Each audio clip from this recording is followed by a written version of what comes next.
Hello, everyone. Welcome again to another special edition of the Horse Guy Mike podcast. We have a special guest today. With me today is Jonathan Stettin. Jonathan, can you go ahead and introduce yourself? Jonathan Stettin, passed the wire. I don't know that I would qualify as a special guest, but I'm very happy to be here and thank you for having me. Yeah, absolutely. Your Twitter bio says you have like $2 million in pick six tickets. Is that true? That's probably low number at this point, but yeah, I've won well over $2 million in pick sixes, but that goes back to, I would say, late 80s, early 90s. So in a way, it's very impressive and more impressive than you might think, because, you know, my biggest one was just under 600,000, and that was in the early 90s. But 600,000 in the early 90s is probably like $1 million or $2 million today. You know what I mean? So, but yeah, cumulatively, well over 2 million, probably 2.5, you know, climbing towards 3. But it's much tougher now because there really is no more pick six the way that I used to play it. When I played it and really, you know, played for a living, and that was my major bet. It was a $2 bet. The pool was much bigger. There was no pick 5. There was certainly no 50-cent pick 5, which draws from those pick 6 pools. You know, the jackpot 20 cents thing and all of that kind of stuff has totally changed the landscape for a pick 6 player like me. So, you know, I think Derby Day and Breeders' Cup Day are the only days I really play them seriously at this point, you know. Yeah, that's incredible. You're kind of the opposite of where John and I are at, where we love those 50-cent, you know, put in a $12 ticket or put in the $25 ticket. Hope we, you know, get $100 back. Right. No, yeah, so, and I get it. It's you know, in a way, it's good for the game in a way, but it's, you know, for a professional player or a bigger bettor, it actually hurts. It hurts. It makes it much more difficult to play the way that I used to, you know. You know, it's changed the landscape, but you got to play the game, you know, the way it is today, and you got to adapt. I always say that to be successful in horse racing long term, you have to adapt. You know what I mean? You kind of have to roll with the punches, and that's the way the game is today. So, you know, I roll with it, and I deal with it. But it's definitely hurt my play and the style of which I play. And put a big dent in the way that I used to be able to win and hit some of those pick sixes over time. So, like, if I have a question, so for guys like Mike and I, that we're probably only coming in on a weekend with like a couple $100 for our bankroll. When you play the pick sixes now, like, what would be the best type of way for someone like us to play it? Where should we single, like, you know, single a chalk horse and then try to spread in other legs, or like maybe do a you know, more chalk horses and then try to hit like a 2x2 by 3x2, you know, type of ticket? No. Here's what I would suggest if you're playing with a budget around that size.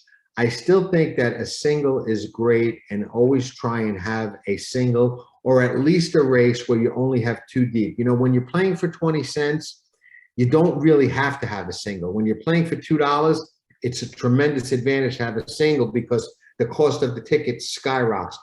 But at 20 cent denomination, you don't have to have a single, but it helps because it allows you to obviously spread in the other races. But here's the strategy I would employ if I was playing in your situation, okay? I would try and find that single, but I would not want to try and find a single who's chalk or who is a quote, a popular single, everybody's single. I would try and find something outside of that. This way, okay, if my $100 ticket hits and my single is not everybody's single or an odds-on favorite, now I'm spread in other races and my single wasn't a chalk. So now what did I do? If I'm right on my single, I put myself in position where for that $100 ticket, I could hit a $5,000 or $10,000 ticket or $6,000 ticket, as opposed to playing that $100 more cautiously and singling a favorite and figuring, well, I'll spread deep and, you know, maybe I'll catch something in one of those other races, or maybe you won't. It could go either way. Right. I would try, you know, what I always try and tell people that are learning how to play is, if you put yourself in position to make a score enough times and you don't lose confidence, you're gonna make that score. You know, and a perfect example for me is a couple of years ago in the Kentucky Derby. I didn't bet a lot for me that day, but I was alive going into the Kentucky Derby in the pick 6 and the pick 5. And I had 2 horses. I had Sol Volante, who was a big long shot. It was like 25, 30 to 1 or something like that. But on about an $1,100 investment, if he won, I was going to collect $1.1 million. Oh man. Yeah. I remember the horse. Yeah. I also had AP, what was it? Honor AP, the horse. Oh, Honor AP, yeah. Honor AP. That's who I bet that day, yeah. Okay. And I was going to collect about $500,000 had he won. Okay. So I was alive on about an $1,100 bet for $500,000 or a little over $1 million. It's tough to get into that position. All right, I didn't win. I didn't close the deal. Although a lot of people say Honor AP got off so bad, and you know he ran more ground. Mike Smith gave him a horrible ride. You know, a lot of people say he might have won. I don't know that he might have won, but he certainly could have been closer had things gone better.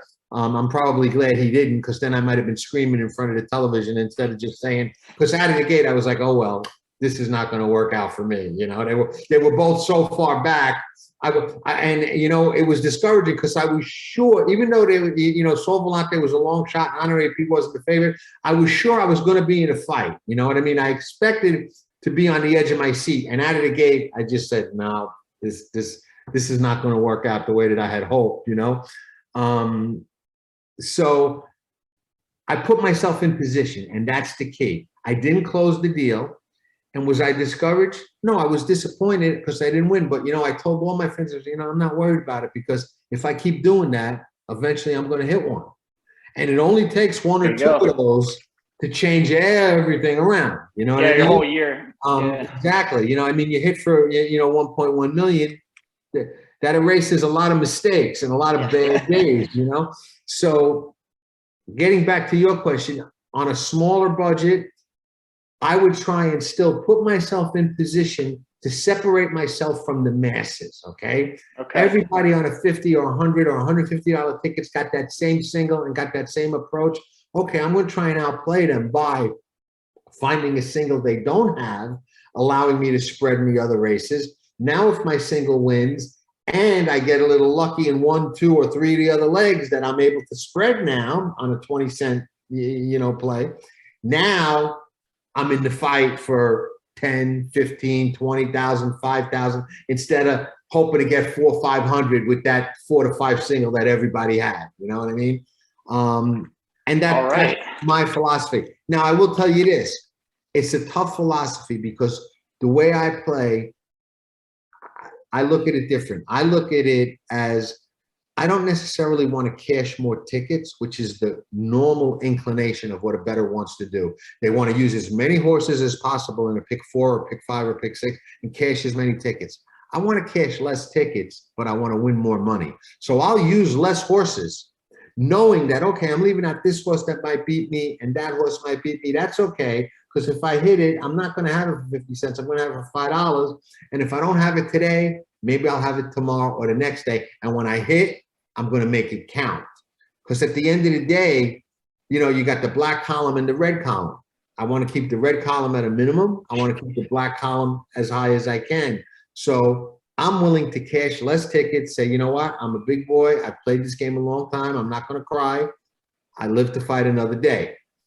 It's tough to do that. It's not for everybody because it almost goes against human nature. Our nature is to, I want to cash every win. You're right. I want to use every horse I think has a chance because I don't want a horse I like to beat me. You know what I mean? I cut horses all the time, knowing that they could win, but I lean to the ones I lean to or I think are going to get the trip. And I'm willing to accept that style of play, which again, like I say, it's not for everybody. You kind of have to have, I don't know, thick skin. I don't know the right term for it, but you've got to be willing to, shake those losses off. And it's not easy for a lot of people to do. That's awesome. That's really great advice. And we really appreciate that. No, my pleasure. My pleasure. Yeah. that'll kind of transition to us into like what our main topic is today. And that's going to be, you know, going into the Derby, what is our methodology for kind of creating our top picks of Derby horses? You know, this came about because a lot of people, myself included, were putting up their Derby top 10s. And I know it's kind of early for that. And Jonathan and I had a discussion where we were kind of discussing methodologies. So what we wanted to do is kind of get together, talk about our individual methodologies for how, you know, this early, as we get to the last major preps, you know, how are we looking at the field for the Derby, and, you know, what are we really looking forward to there? So Jonathan, I'll kick it back to you. You know, tell us a little bit about your thought process there. I'd be happy to, and I'll start with this. Okay, I almost never make an advanced Derby wager. Okay, I think, excuse the language, it's a sucker's bet. Okay, unless you're doing it in Vegas and getting a minimum. I mean, who's the early Derby favorite now? Epicenter? I think Epicenter is, right? I think it was Forbidden Kingdom. Yeah. Okay, or Forbidden Kingdom. If I was going to bet Forbidden Kingdom or Epicenter today, okay, I'd want at least 75 to 1. At least 75 to 1, or I wouldn't bet a nickel. Okay. And you know, unless you're in Vegas and shopping odds, you're not going to get that, you know. Right. You know, you don't get paid any more by picking the winner of the Derby in February, March, or April than you do on the first Saturday in May. And I'll tell you something else. Even if you like the favorite in the Derby, come Derby day, there's always value to be had in the Kentucky Derby. The field is huge. The pools are huge. There's a lot of recreational money that doesn't know what they're doing in there, betting names and this and addresses and who knows what else. And between the, you know, the pick fives, the superfectas, the pick fours, the pick threes, the 2-day wagers, there's always a way in the Kentucky Derby to find value. So you don't have to worry about picking early to get value. We pick early because we love the sport, we love the sporting side, and we like to, you know, recognize our ability to recognize good horses early. But for wagering, I don't really get involved in quote picking. I used to put up on Past the Wire Derby Radar and talk about, like, you know, my top dozen, like a lot of people do. And then I stopped doing it because, you know why? I said, first off, I don't want a top dozen. I want a top 2 or 3. Okay. And you know, who's going to, and a lot of times they don't even make it to the Derby, because exactly. a couple of my horses I wanted to bet on the last couple of years were Omaha Beach and Art Collector. And they didn't even, you know, they were going in as favorites, but they didn't even run in the Derby. Exactly.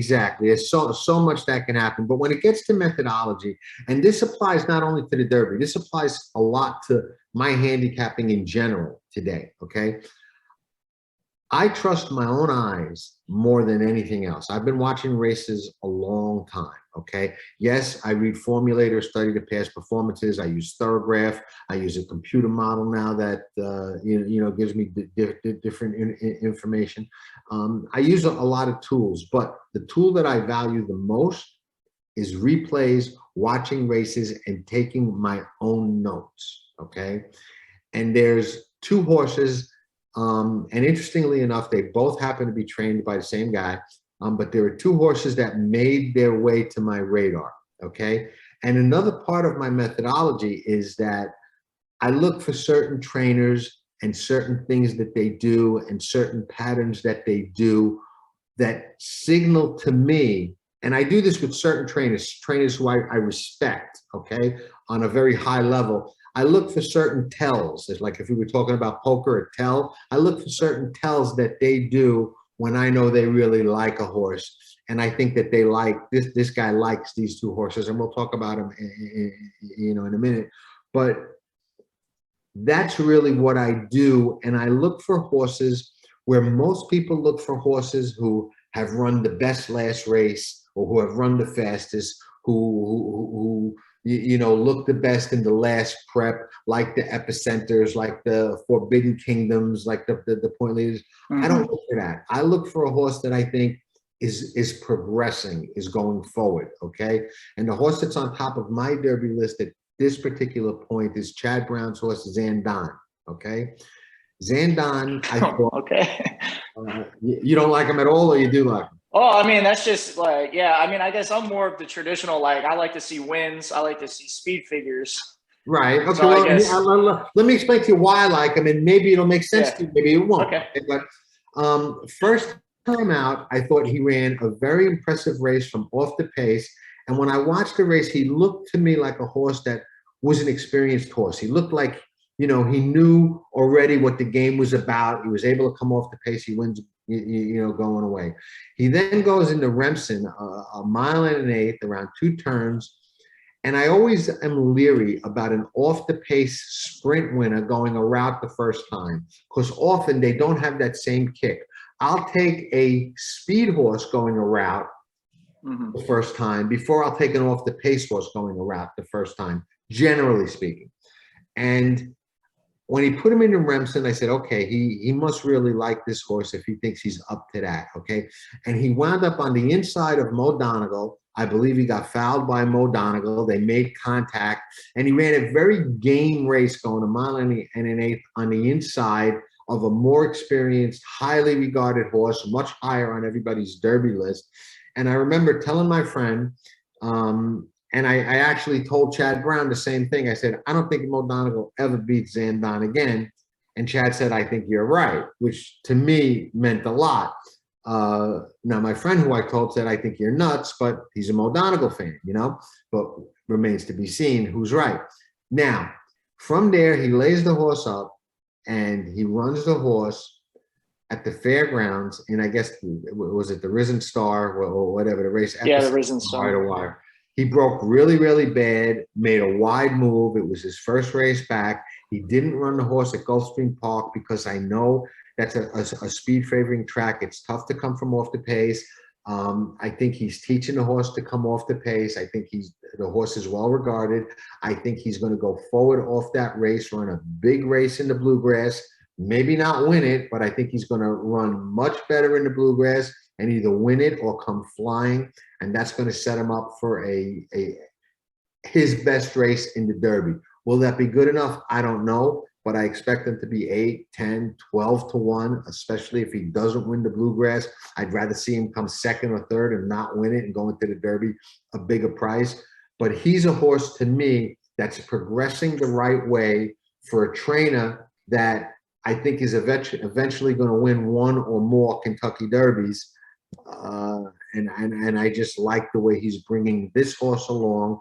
A little bit under the radar, not as flashy as like, Epicenter and the ones that have beat him. But when I watch the replay and I see the trip he got versus the trip Epicenter got, and I try and visualize how they're going to go forward off of that trip and what happens if Zandon breaks, has a race under his belt, and Epicenter gets a little bit of, pace pressure up front, I like my chances with Zandon, especially at a mile and a quarter. So that's kind of my method. Is that another thing you look for, is maybe a horse that you think could get the distance rather than one that, like a horse, like I think Forbidden Kingdom, there might be a question there if he can get the mile and a quarter. But so even though he's winning now, like maybe he'll have a problem, when he gets to the Derby. Always an issue. You know what I mean? Always something to consider. If I don't think a horse is going to get the distance, I won't use him, obviously. And how I look for that, okay, is really threefold. Okay, first I look at the horse's pedigree. Is he bred to get that kind of distance? Because a lot of people disregard pedigree nowadays, and I get that. But in the Derby, I think it matters. I think with 3-year-olds at this time of year, getting that distance, it helps to have it in your bloodlines to be able to get that kind of distance. Next thing I look for is, does the horse relax? And it doesn't matter if he's on the lead or coming off the pace. You can tell if a horse is rank and high strung and running hard on the lead, even if he's by himself on the lead. If he's got his ears pinned and he's really like, into it the whole way, as opposed to just, nice, easy, making the pace, is a big difference. So I've got to see a horse able to, mentally shut down and kind of go on cruise control in order for me to believe he's going to be able to get that mile and a quarter. If a horse is running hard the whole way, I don't think they're going to get it. I think it's much harder for them to get it. That's something. And the last thing I look for is the trainer. Is the trainer the kind of trainer that I believe can get a horse to get a mile and a quarter that early in the year, you know? I think trainer is very, very important.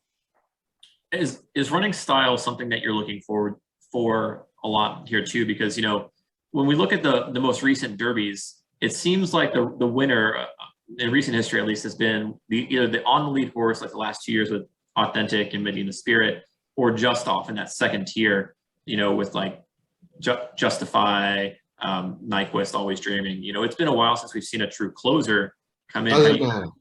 That doesn't matter to me, and I'll tell you why. It's kind of like any given Sunday, a team can win. Any given Saturday. I mean, you could have had the last 10 Derby winners go wire to wire. That doesn't mean that the next one's gonna. You know what I mean? So Yeah. I don't want to have any kind of bias like that or any kind of preconceived notion. There's been plenty of Derby winners that have come from the clouds. So this year, what's going to happen? We don't know. I'd rather rely on how I think the pace sets up, how I think the track is playing, and things like that before I say, you know what, the last 5 Derby winners have been on or near the lead. So I've got to look for a horse that's going to be on or near the lead. That to me, I hope a lot of people look at stuff like that, you know, because I don't think it comes into play at all. Yeah, I'm already, speaking of like the early pace, I'm already thinking about it this year with Forbidden Kingdom, because he's been running, you know, 21 and 22s for the opening quarter mile. So what do you think about his chances? Because, you know, right now I think he's probably the betting favorite, but I was kind of, you know, I kind of thought of a horse, and Mike, you might like this. He might remind me of Promises Fulfilled, who was a speed horse that won the Fountain of Youth. And then he went in against Justify and he set the early pace, but then he faded around the turn. Right. So I'm wondering if Forbidden Kingdom, you know, he might actually be something more like that. I'm a little leery of Forbidden Kingdom because I'm not sold that he's really battle tested enough to get the kind of respect that he's getting. You know, he's beat some small fields out in California where he's really had things his own way. I don't envision the Derby being that kind of race. Obviously, we're going to have 20, 19 or 18 horses in there, probably 20. So I tend to think it's going to be a completely different experience for him. You know, he's probably going to run in the Santa Anita Derby. So that's going to be another small field, easy kind of cakewalk kind of race for him. So, you know, heading into the Derby, unless we're talking about a horse like Seattle Slew or Secretariat, that's just a really, really special animal. And maybe Forbidden Kingdom is that good. I don't know. Doesn't look like it to me, but, you know, we don't know that he's not yet. But, you know, for me, he's not battle tested enough and is not going to be, you know, gritty enough for me to back, especially at what's probably going to be a short price come Derby day. Yeah, and I think you're absolutely right. You know, the field he faced hasn't been that great. It's kind of like the low tier California horses plus the second tier of backwards horses. The Santa Anita Derby, hopefully we can see Messier there. And I'm not considering Baffert for a Derby at all, but I think Messier will prove to be a challenge for Forbidden Kingdom if they do go head to head. I tend to agree. I was as impressed with Messier's win in what was that, the Robert B. Lewis, I forget which race, but I was as impressed with his win in that race as with any 3-year-old so far this year. I obviously can't put him on a radar because we don't even know if he's probably not going to be able to run. So, you know, I don't want to say he's one of my picks, but if this was a normal year and he was in the Derby, he would probably be up there with Zandon as one of the horses that was high on my list, because I thought his race, that day was just dominating. And you know, if he goes forward off that, which there's a good chance he will, I don't know that any of these horses might be able to beat him. Yeah, for sure. So it seems like the California contingent this year, besides Messier, is pretty weak. You know, Forbidden Kingdom, he'll have a chance to prove himself. But looking at the other kind of jurisdictions we have right now, we can kind of look through the methodology for each of them. You know, you said you had another horse on top besides Zandon. You know, I do, and it's a very unconventional kind of horse for me. But I think that early voting, who's only 2 for 2, very lightly raced, going to run in the Wood Memorial, which has not exactly been a Kentucky Derby producing race in a long, long time. I go back to a time when it actually was, that was a long time ago. But I think early voting is a runner. I really do. I thought his first race was very good. I thought running back in what was it, the Gotham, and the way he won that, the Withers rather, was very, very impressive. I look at him and I just see a horse that's kind of flying under the radar because he's, looks like a second stringer, and Chad's got him in New York, but I don't think he's a second stringer. I think he's better than people realize. He's another, looks like he's a speed horse, and it looks like there's a lot of speed horses that are contenders this year. So that's kind of a negative, but let's see how he runs in the wood. If he can sit second or third and still rally in the wood. I just think he's a racehorse, and a racehorse is always scary to me. I think he's, under the radar and a little better than anybody's really given him credit for. And again, it's my eyes more so than the past performances or what you're seeing. When I watch the replays and watch how he goes and watch how he moves, and I see the confidence that Chad Brown has in him, to move him from the maiden to the stake and now to the wood. Obviously, he's thinking that he can win the race, even so lightly raced and inexperienced. And he's not the kind of guy. There are certain guys who that wouldn't mean anything for, because they're like, hey, if I got a horse that might make it to the Derby, I'm going to just take my shot. He's not one of those guys. He runs his horses where he believes that they can win and compete. And he's right a good percentage of the time. He doesn't run horses in bad spots. So that kind of reinforces my opinion. I'm not banking on him, I'm banking on my opinion, but watching what he's doing with the horse is kind of reinforcing my opinion, if that makes sense. Yeah, for sure. Because it's something also flatters him is Unoho just won his race, and he was the horse that he beat in the Withers. So right, exactly. I definitely agree with you when it comes to Chad, because Chad's typically known as a turf trainer first and foremost, especially with turf fillies. So when you see him having a strong dirt horse on the Derby trail that he's being very intentional about, you need to pay attention to that. Last year, right, and I think he's got two with that. And if you look, he won the Preakness with Cloud Computing. He didn't rush Cloud Computing for the Derby. He sat back and waited for the Preakness and won.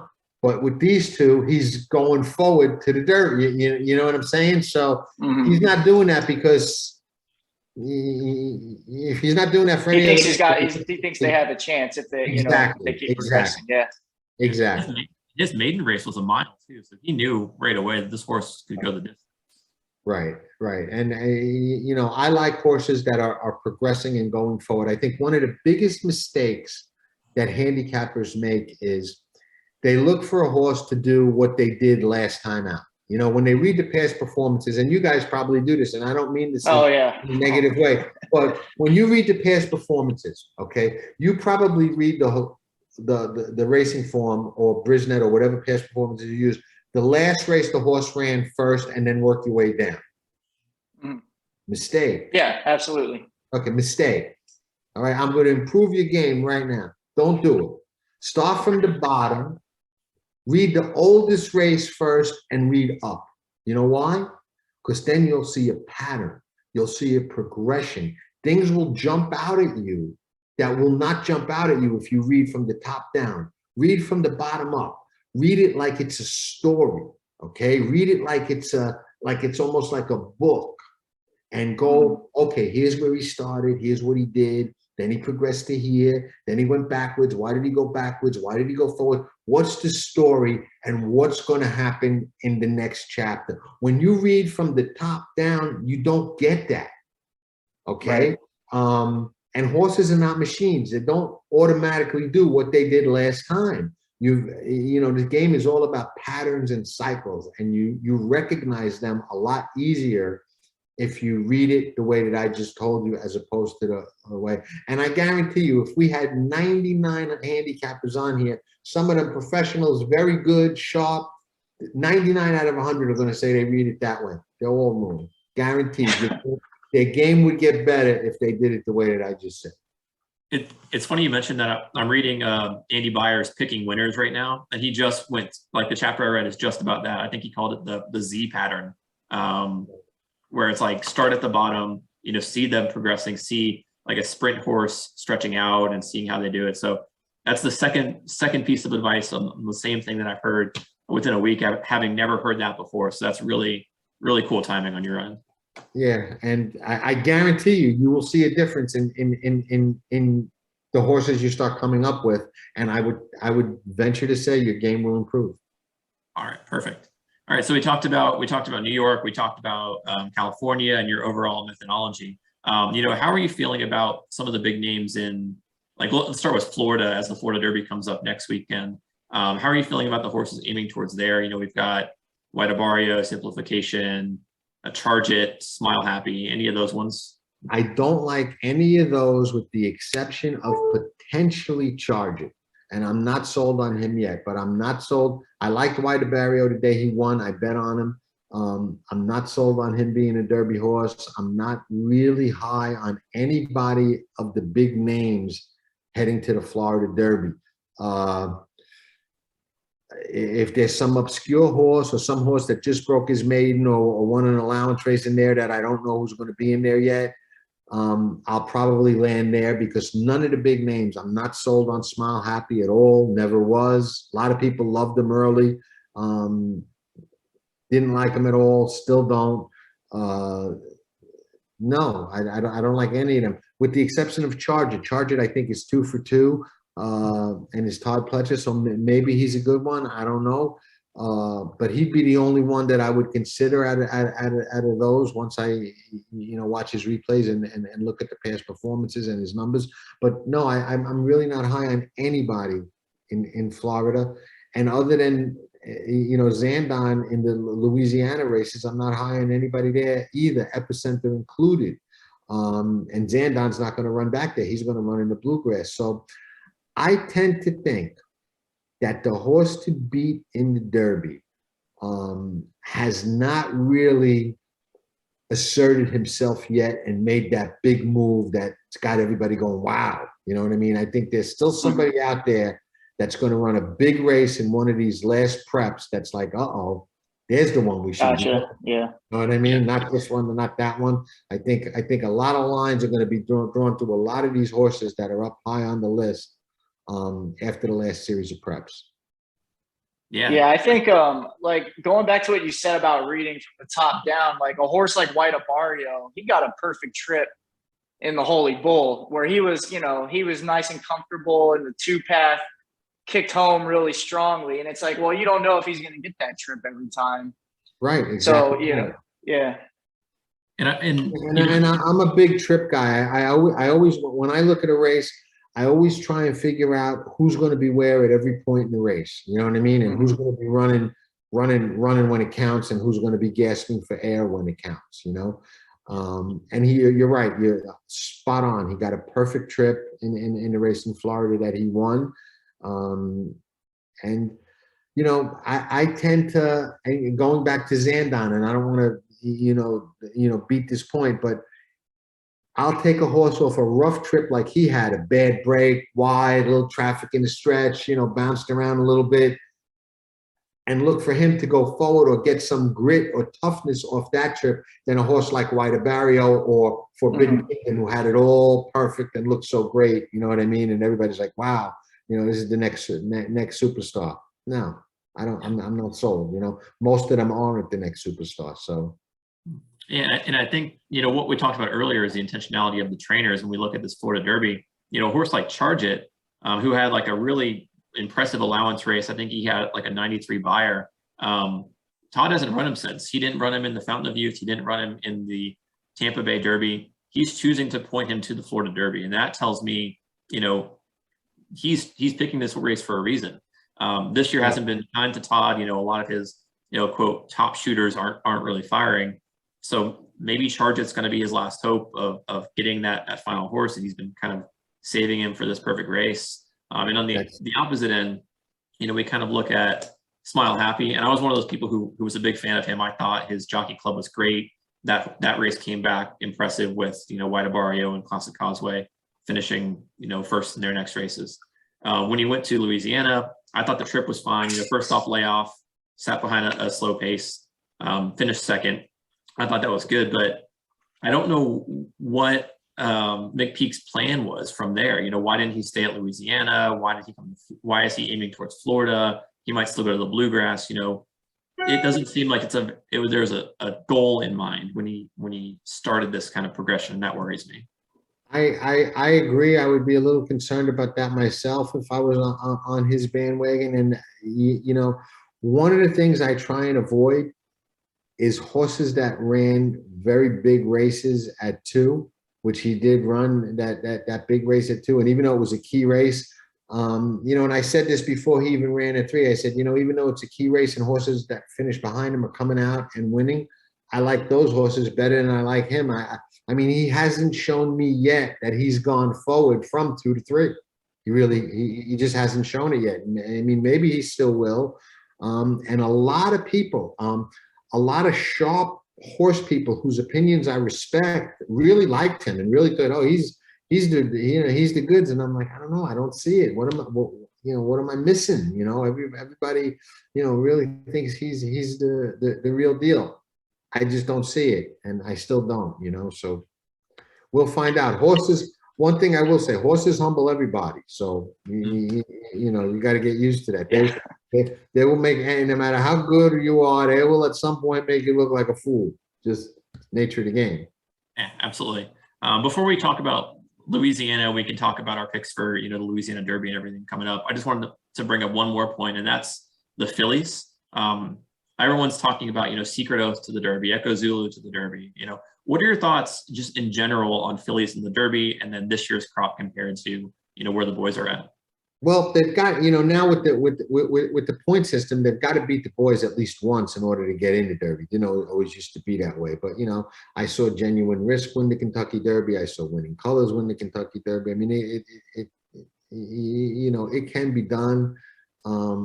Good horse is a good horse. Fillies, are capable of beating colts. I think Echo Zulu as a 2-year-old was monstrous. If she comes back that good, obviously she would be a force to be reckoned with against any 3-year-old, be it Fillies or colts. I'm not sold on Lucas's horse Secret Oath at all. Being a Kentucky Derby kind of horse. I know he's aggressive and will probably try and run in it. If he wins it, he'll beat me. I'm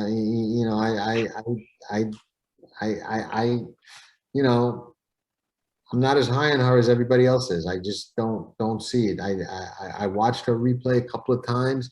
As impressive as she was, she just didn't look like a Derby horse to me. And Lucas is very hard on his horses. That's no secret. He runs them hard. He trains them hard. And even if she is really good right now, I don't know that she'll be really good come first weekend in May. You've got to be an iron horse to keep that form that long, that good. And, years ago, there were a lot more of those, quote, iron type horses. Now they're a lot more fragile, or at least they seem to be than they used to be. They run less. They don't last as long. They don't hold their form as long unless they're really, really good. So I'm not sold on her. Echo Zulu, I find interesting that it's taken a long time to see her as a 3-year-old. It seems a little late in the game for her to be making that first start this weekend. So I'm very curious to see how she runs and how she comes back and whether she needs a race and if there really was some setback with her that we just don't know about because they didn't publicize it, which I think is a legit concern. Mm-hmm. Yeah, and I kind of tend to agree with Secret Oath. I think it's very likely she might beat up on the field in the Arkansas Derby because the horses in Arkansas I don't think are that good. But if she wins that and goes to the Derby, I think she'd be an instant toss out for me, unless she put up some insane like 100+ buyer and just dominated the field. But, Luke, like you said, Lucas is known for that. I remember Bravazzo for a few years ago running in every single race. It felt like, Right. So he has that style. And, I don't know about Echo Zulu. I'll be excited to watch her this weekend. I'm not going to bet on her because there won't be any value there. But hopefully, I would really like to see a really competitive Oaks this year with Echo Zulu there, with Secret Oath there, Kathleen O, Venti Valentine, you know, all these good fillies. I think that's going to be an excellent race and a good spot for these horses, instead of trying to throw her into the 20 horse Derby water. So we'll see. Yeah, no, I tend to agree. I think we could have a really, really good Oaks this year, and you know, I'm hoping they all go against the girls as well. But we'll see. I think we'll find out a lot about Echo Zulu and what her story is on Saturday, because if she's half of what she was at 2, she'll just she'll gallop, and that's theoretically what she should do. Yeah, it might be a good time to try that strategy of singling another horse. You know, try it because everyone's going to be on Echo Zulu. You know, maybe try to hit a pick 4 or something. Absolutely, absolutely right. Absolutely right. Yeah, definitely. All right. So that's a good segue. We kind of talked about our Derby hopefuls, you know, moving into that. So while we kind of, you know, get to the second half here, we want to talk about the Louisiana Derby coming up this weekend, because this is a field that we actually have. We have horses. We have a who's running in it. So I want to, you know, pick your brain a little bit about your thoughts here. You know, you mentioned earlier that, you know, none of them really impress you as Derby hopefuls, but for this specific race, how are you kind of handicapping and looking at it? Let me bring my past performances up while we're talking. Yeah. So this way I have them in front of me. So if I block you out for a second, I apologize. But well, while you do that, Mike, I'll throw my long shot, because I think Epicenter is going to be the strong favorite, but I did find a horse I like. His name is Capuna. He's coming off an allowance race where he got second behind Cyberknife, which is Brad Cox trained horse that'll be. I think Cyberknife is going to be his Derby hopeful. Capuna got second behind Cyberknife, and he's coming off a bullet workout, actually 2 bullet workouts after that allowance race. You know, I think he might be a sneaky play in there. I wouldn't argue against that. I mean, to me, this is the kind of race that's you know, like I discussed earlier, somebody could certainly jump up and run a big race. And if you look at a horse like the 2 Zosos, the horse you said, Capuna, Epicenter, Pioneer of Medina, I see horses that have some pace. So, you know, maybe they can challenge Epicenter a little bit this time, you know, and you know, everybody assumes he's going to run back to that race that he ran last time. I'm not sure of that. The horse that I kind of had a question mark about is Rattle and Roll. I thought Rattle and Roll was going to run a lot better last time in the Fountain of Youth. Didn't. You know, now doesn't stay in Florida, maybe didn't like the Florida racetrack. They bring the horse back to Louisiana. I think this horse might go. I mean, didn't do any running in the Fountain of Youth. If you watch the replay, there's no excuse whatsoever. Maybe can improve. Maybe there's something there.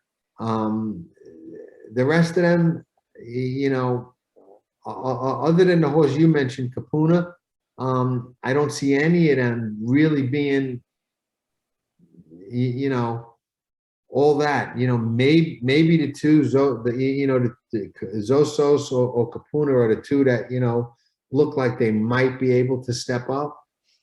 Yeah, I'm not sold on either of them really. But I do think it can set up for somebody coming off the pace, and I might be inclined to give Rattle and Roll one more shot. Yeah. What about I think Call Me Midnight beat Epicenter, right? So what? I mean, do you think he can run that back and come off the pace again, run him down?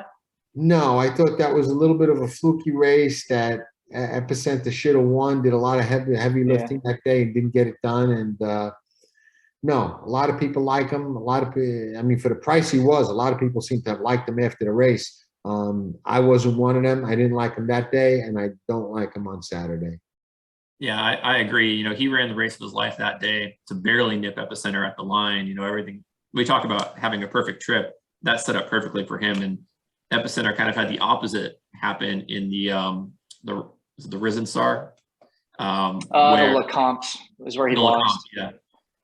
No, when If Epicenter I was betting this race, I would probably take a contrarian approach. Okay, and I would probably use 3 horses.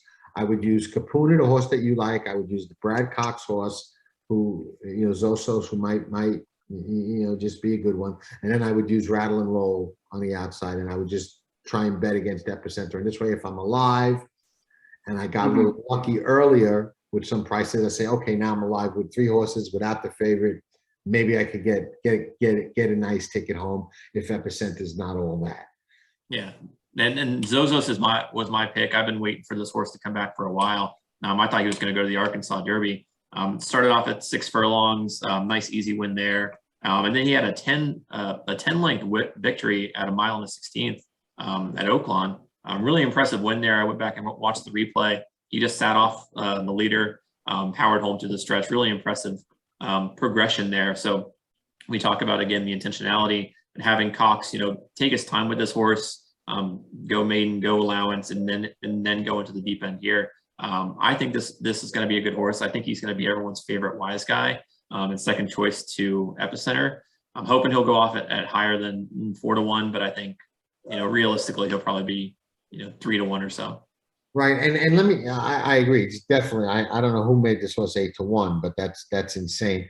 But he's the kind of horse I was alluding to earlier, where let's say he comes out in the Louisiana Derby and runs a big race like that and sits off Epicenter, takes the lead and wins off by 3 or 4 lengths. All of a sudden, he's the hot horse. Mm-hmm. Follow me, and all these other horses that we're talking about, Forbidden Kingdom, this, and everybody be talking about, oh, Zoso. And I think there's a horse out there, and it could be Zoso. I think there's a horse like that out there somewhere. That's like early. Yeah, like early voting, Charge It, Zozos, all those same like two races going into their biggest one. Like this time last year, Hot Rod Charlie was a bum this time last year. Had a couple losses, couldn't win. And then all of a sudden he wins the Louisiana Derby. He's one of the favorites to come post time, and now he's running in the Saudi Cup today. So the Dubai. He ran in Saudi. Running in Dubai. Yeah. Right, he runs in the Dubai World Cup and might win it for all we know. I mean, he's certainly a contender. Yeah, absolutely. So that's a good segue. Talking about the Dubai World Cup, what are your thoughts on that race? Do you think it's an easy life is good, just kind of knock them off their feet? I'm very leery to form definitive opinions on races in Saudi Arabia and Dubai. I think it's very tough to ship over there, run on no Lasix when they used to run on Lasix, although now with the stakes, they're not as used to it as they used to be. But I just think you never really know how horses are going to ship. That said, okay, I've been a huge believer in Life is Good since the day he ran at Del Mar when he broke his maiden. I thought he was by far the best 3-year-old heading into the Derby. I think he would have won the Derby easily had he made it. I think he's a very, very, very good horse, like special type of horse. When he ran against Knicks Go in the Pegasus World Cup, I told anybody who listened, Knicks Go will never get the lead off him, will never catch him. Not even going to be a horse race. He's much faster. He's much better. It's a different league of racehorse. And I think he proved that in the Pegasus. So I think if he can get the distance and handles the trip, none of those horses are good enough to run with him or even reel him in. And even with Midnight Bourbon in there, who's got a lot of speed, even though he didn't show it last time in Saudi, we know he can gun early if he wants to. I don't think anybody's fast enough to run with Life is Good if he handles that trip over there. I think he's a really, really, super talented horse. Personally, and who am I to question Todd Pletcher? I never would have sent him over there if he was my horse after that Pegasus. I would have kept him right here, been real careful with him. I would have tried to win the Met Mile with him, try to win the Whitney with him, and then maybe stretch him out in the Breeders' Cup Classic when I know off those shorter races I'm going to have the lead going 1.25 miles at Keeneland in the Breeders' Cup Classic. Who's going to catch me? Nobody. Nobody. Now with going to Dubai, now you got to bring them back. You got to get them fast again. You got to get them sharp. You got to take all that time off. It's a whole different game. Okay, what is that purse? 10 million. So I guess there's a lot of reasons to do it, but I wouldn't have done it. You know what I mean? I would have targeted the Met Mile, the Whitney, then relax a little bit, go for the Breeders' Cup Classic at Keeneland. Never beat me, undefeated year, horse of the year. Send him to the breeding shed and make millions and millions and millions of dollars. That easy. Yeah, I agree. It is kind of a risk sending him halfway across the world, because you just don't know what's going to happen in the race or when he comes back to America. You know, a horse like Arrogate, that reminds me of Arrogate. He went over there, dominated, then he came back and he was never the same. And there's been a lot of horses over the years that have just never come back the same from that Middle Eastern trip. I mean, nowadays the shipping is so good and some of those planes are so nice and whatnot, but I still wouldn't do it. That's just me. I'm a little conservative when it comes to that. I like to play in my backyard where I have an edge, especially with a horse like that. Yeah, absolutely. So I think we all are in agreement that Life is Good is just, you know, he's in any race in the United States, he would be the easy favorite, easy choice. But because of the reasons you picked, I'm gonna, you know, keep going back to the same thing I keep beating my head against the wall with, and that's my boy Hot Rod Charlie. You can't give him up. John knows I picked Hot Rod Charlie in every single one of his races last year. And I'm like, this is going to be the one. This is going to be the one. And after he lost the Breeders' Cup, I told myself, never betting him again. But then they shipped him over early. We talk about that intentionality. They shipped him over early. They gave him like an allowance race at Meydan early and let him just be there. So that shipping trauma is not going to be as serious. And I think to myself, this is the time. You know, this, if I was ever going to do it, it'd be now. Because I don't think he'll ever beat Life is Good in the States, ever. But perfect trip here, 1.25 miles, which Life is Good has never gone. Hot Rod Charlie has distance experience in the Breeders' Cup, in the Belmont. You know, this could be the perfect setup for him. Hey, Flavian Pratt's going to ride him, and listen, I like your thought process. I really do. I like your thought process, and you'll get a little bit of a price on. Yeah, that's my hope. Won't bet a lot, and if I lose this time, will have learned my lesson. But I have to give him one more shot. Yeah, no, I like what's the word? The methodology. I like it. I like it. I could get behind you on that. I like it. So. All right, perfect. Good work. Well, that's all I wanted to cover today. John, do you have anything else, or Jonathan, anything else you want to mention? That was it, man. Great advice, great analysis for us moving forward. I know Horse Guy Mike and I are going down for the Florida Derby next week, so we got some great ideas that we could take into our betting on that day. I'm probably going to be there myself, so maybe we'll get to say hello in person. You're Florida guys, right?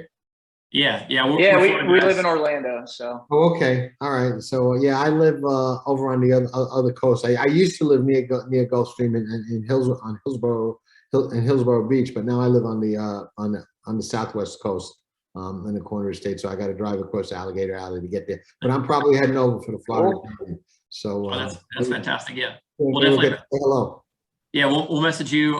We'll be on Twitter all day, so we'll meet up sometime. We'll grab some drinks, give some advice. Absolutely. Together. But yeah, we a pleasure. And guys, thank you so much for having me. I truly appreciate it. It was a pleasure, gentlemen. I appreciate it. Thank you so much. All right, absolutely.